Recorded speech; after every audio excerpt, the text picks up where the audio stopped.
we are going to learn about what is image processing, key aspects, applications along with the techniques used here.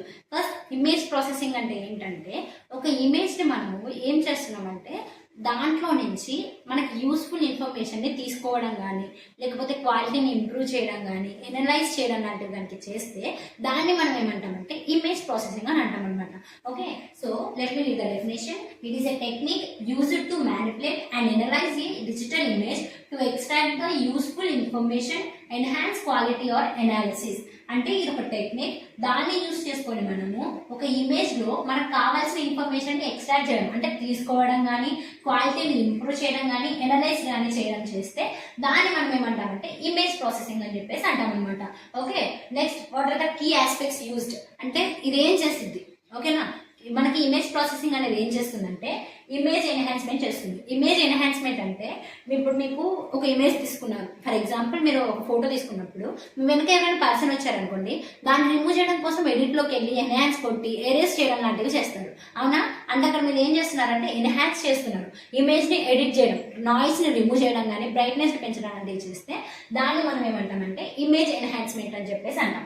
Next image restoration. Restoration అంటే ఏంటి, original ఫామ్లోకి తీసుకురావడం అనమాట.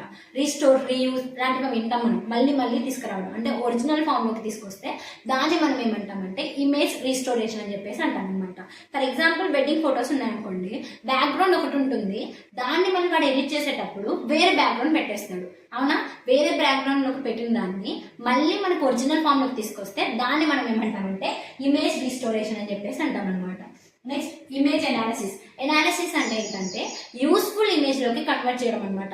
ఒక image చూడంగానే అందులో ఈ story ఉంది, ఇందులో మనకి పర్సన్ ఇలా చేస్తున్నాడు అలా చేస్తున్నాడు అంటే మీనింగ్ఫుల్ గా అర్థమయ్యేటట్టుగా ఉంటే దాన్ని మనం ఏమంటామంటే ఇమేజ్ ఎనాలిసిస్ అని చెప్పేసి అంటాం. So next image compression. Image compression అంటే ఏంటంటే సైజ్ ని మనం డిక్రీజ్ చేయడం అనమాట.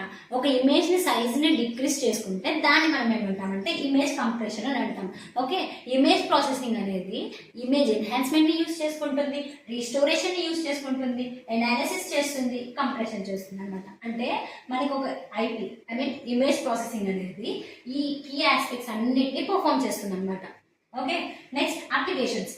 దీని యొక్క అప్లికేషన్స్ ఎక్కడెక్కడ యూజ్ చేస్తామంటే మెడికల్ పర్పస్ లో యూజ్ చేస్తాం. లైక్ ఎలా అంటే ఎక్స్రేస్ తీస్తారు. అవునా, ఎక్స్రేస్ తీసినప్పుడు మనకి క్లియర్ గా అక్కడ ఏం ప్రాబ్లం ఉంది ఏందని చెప్పేసి చెప్పగలుగుతున్నాం. అది దేన్ని యూజ్ చేసుకొని చేస్తామంటే ఇమేజ్ ప్రాసెసింగ్ ని యూజ్ చేసుకొని చేస్తాం అనమాట. కంప్యూటర్స్ లో కూడా మనం ఇమేజ్ ప్రాసెసింగ్ ని యూజ్ చేస్తాం. ఓకే, ఇమేజ్ ప్రాసెసింగ్ అంటే ఎడిట్ చేయడం కానీ లేకపోతే ఎన్హాన్స్ చేయడము, రీస్టోర్ చేయడము ఇలాంటివి చేయడం అనమాట. నెక్స్ట్ ఫోటోగ్రఫీస్ ఆల్రెడీ చెప్పాను, బర్త్డే సెలబ్రేషన్స్ లాంటివి కానీ వెడ్డింగ్ ఫొటోస్లో ఎడిటింగ్ లాంటివి చేస్తారు, బ్యాక్గ్రౌండ్ మార్చడం కానీ లేకపోతే ఇమేజ్లో ఎలాంటి డల్నెస్ ఉన్నా కానీ రిమూవ్ చేయడం ఇలాంటివి చేస్తే దాన్ని మనం ఏమంటామంటే ఫోటోగ్రఫీలో ఐపీని యూజ్ చేస్తున్నాం అని అనమాట. నెక్స్ట్ టెక్నిక్స్ యూజ్ ఏమేమి టెక్నిక్స్ని యూజ్ చేస్తున్నామంటే ఫిల్టరింగ్ వాడుతున్నాం. ఫిల్టరింగ్ అంటే జనరల్గా మీరు వాటర్ తాగేటప్పుడు ఫిల్టర్ చేసుకొని వాటర్ తాగుతున్నారు. అవునా, అంటే అందులో ఉండే బ్యాక్టీరియాని రిమూవ్ చేసుకొనేసి మీకు కావాల్సినట్టుగా వాటర్ని ప్యూరిఫై చేసుకొని తాగుతున్నారు. అలానే ఒక ఇమేజ్లో బ్లర్నెస్ లాంటివి, నాయిస్ లాంటివి ఉంటే వాటిని రిమూవ్ చేసేసి నీట్గా ఫిల్టర్ చేసుకుంటే దాన్ని మనం ఏమంటామంటే ఫిల్టరింగ్ అని అంటాం అనమాట. ఓకే, ఇమేజ్ ప్రాసెసింగ్లో ఫిల్టరింగ్ అనే టెక్నిక్ని కూడా యూజ్ చేస్తాం. నెక్స్ట్ థ్రెషోల్డింగ్ అంటే ఏంటంటే మనకి ఓన్లీ కంప్లీట్గా వైట్ అండ్ బ్లాక్ కలర్స్లోకే కన్వర్ట్ చేయడం అనమాట ఫోటోని. ఓకే, అంటే గ్రే వాల్యూ నుంచి బైనరీ వాల్యూలో కన్వర్షన్స్ అనేవి ఉంటాయి అనమాట. నెక్స్ట్ వీడియోస్లో తెలుసుకున్నాం మనం. థ్రెషోల్డింగ్ని కూడా యూజ్ చేసుకుంటుంది. నెక్స్ట్ సెగ్మెంటేషన్ అంటే సెగ్మెంట్స్ లెక్క డివైడ్ చేయడం అంటే పార్ట్స్ లెక్క డివైడ్ చేసి ఇమేజ్ని ప్రాసెస్ చేస్తే దాన్ని మనం సెగ్మెంటేషన్ అని చెప్పేసి అంటాం. నెక్స్ట్ ఎక్స్ట్రాక్ట్ చేయడం అంటే ఏంటి, మనకున్న ఇమేజ్లో నుంచి కావాల్సిన దాన్ని ఎక్స్ట్రాక్ట్ చేస్తే దాన్ని మనం ఎక్స్ట్రాక్షన్ అని చెప్పేసి అంటాం అనమాట. నెక్స్ట్ దీని యొక్క అడ్వాంటేజెస్ ఏంటి అంటే దీనివల్ల మనకి ఏమేమి యూజెస్ ఉన్నాయంటే ఇంప్రూవ్ అక్యూరసీని ఇంప్రూవ్ చేస్తున్నట్టే కదా, ఎందుకంటే మనకు కావాల్సినట్టు కన్వర్ట్ చేస్తుంది.